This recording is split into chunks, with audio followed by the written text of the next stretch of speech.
1948 సంవత్సరం మనకి 47లో స్వాతంత్రం వచ్చిన తర్వాత ఇజ్రాయెల్ ప్రజలకి స్వాతంత్రం వచ్చింది. మనకి వాళ్ళకి ఒకేసారిగా ఒక సంవత్సరం వచ్చేట్టుగా స్వాతంత్రం వచ్చింది. ఇజ్రాయెల్ దేశానికి స్వాతంత్రం వచ్చిన మొదటి దినాల్లోనే వాళ్ళకి ఒక అలవాటు, ఇజ్రాయెల్ ప్రజలకి సంవత్సరానికి ఒకసారి ఆ దేశం అందరూ గట్టిగా ఉపవాసం ఉండి ప్రార్థన చేసుకుంటారు. రోజంతా ఏం ముట్టుకోరు. ఒకరోజు 24 అవర్స్ ఉన్నారండి, ఏం ముట్టుకోకుండా వాళ్ళు ఉపవాసం ప్రార్థన చేసుకుంటారు. యూదులకి ఒక అలవాటు, ఆ రోజు ఏ పని చేయరు, ఏం ముట్టుకోరు, ఏ పని చేయరు. ఆ రోజు వాళ్ళు ఎవరిని వచ్చి కొట్టినా కానీ కామ్ అయిపోతారు. చంపినా, నరికినా, ముక్కలు చేసినా ఏం మాట్లాడరు. ఆ రోజు దేవుని కేటాయించుకున్న రోజు. చంపుతూ ఉన్నా, పొడుస్తూ ఉన్నా మాటలు తెరవరు. అది వాళ్ళ యొక్క నిష్ట.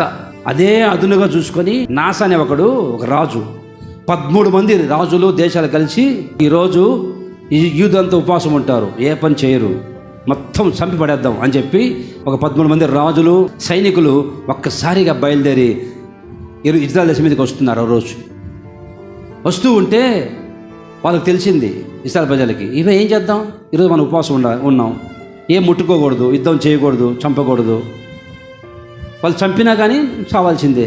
అది ఒక తీర్మానం వాళ్ళకి. అందరూ మౌనంగా ప్రార్థన చేస్తున్నారు.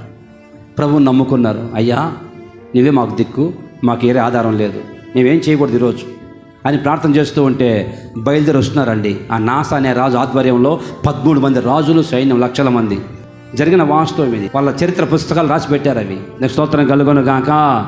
దేవుడు చూసి నా ప్రజల మీదకి వస్తున్నారు ఆ దుర్మార్గులు అని చెప్పి ఒక్కసారిగా ఒక గాలి అలా రప్పించాడండి.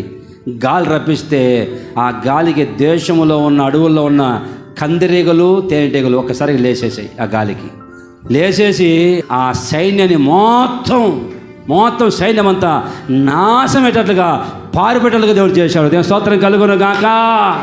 హల్లెలూయా, ప్రైజ్ ది లార్డ్.